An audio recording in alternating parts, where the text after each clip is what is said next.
Pada video kali ini, saya akan menjelaskan mengenai pengulangan atau looping. Jika biasanya teman-teman misalnya sedang membuat tanggal, biasanya kan ada muncul select gitu ya. 1, 2, 3, 4, 5 muncul yang ke bawah. Nah, itu kan dibuatnya kalau masih di HTML dia manual ya. Kita ketikannya 1, 2, 3 dan seterusnya.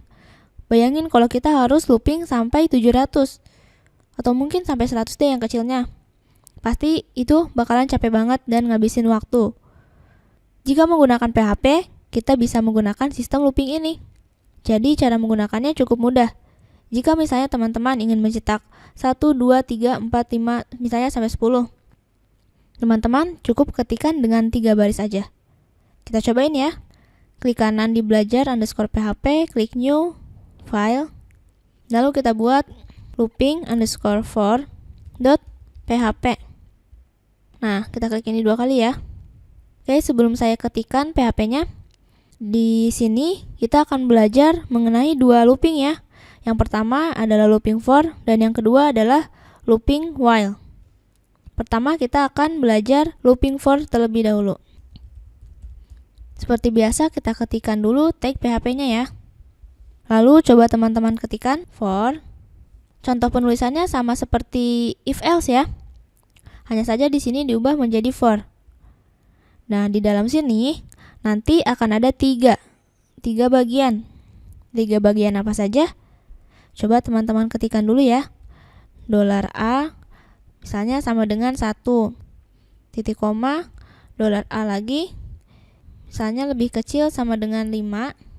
Lalu lagi $A plus plus. Oke, akan saya jelaskan ya. Jadi, untuk for ini penulisannya di dalam kurung ada 3 bagian. Pada bagian yang pertama, yang ini, dia menjelaskan nilai awal. Nilai awal dari sebuah variabel.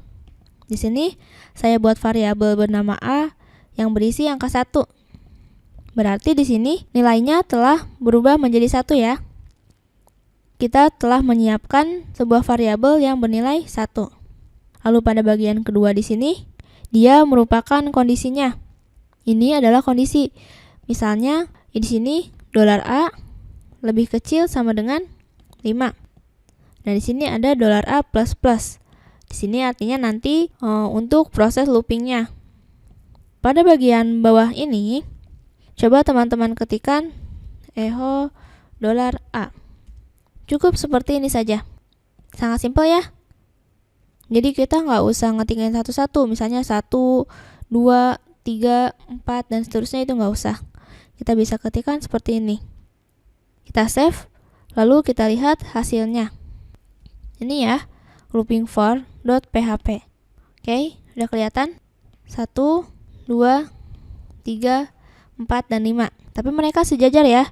Kalau misalnya kita pengen enter, di sini aja. Kita kasih tanda titik, tanda string. Di dalamnya kita kasih BR. Lalu kita refresh lagi. Nah, seperti ini ya. Jadi sudah tercetak 5 angka. Lalu bagaimana jika kita ingin mencetaknya secara terbalik? Misalnya dari 5 ke 1. Kita ubah aja. Nilai awalnya 5, ininya 1, dan tandanya jangan lupa ya, dia harus berubah menjadi lebih besar. Dan ininya kita kurangin. Kita lihat hasilnya. Oke, jadi kita bisa menggunakan 2 ya, yang plus plus dan juga yang minus minus. Nanti ada juga sih yang lain, misalnya mau cetak genap, cetak ganjil juga bisa menggunakan ini. Cukup mudah ya teman-teman menggunakan looping for. Pada video selanjutnya, saya akan menjelaskan mengenai looping while. Sampai jumpa di video yang selanjutnya.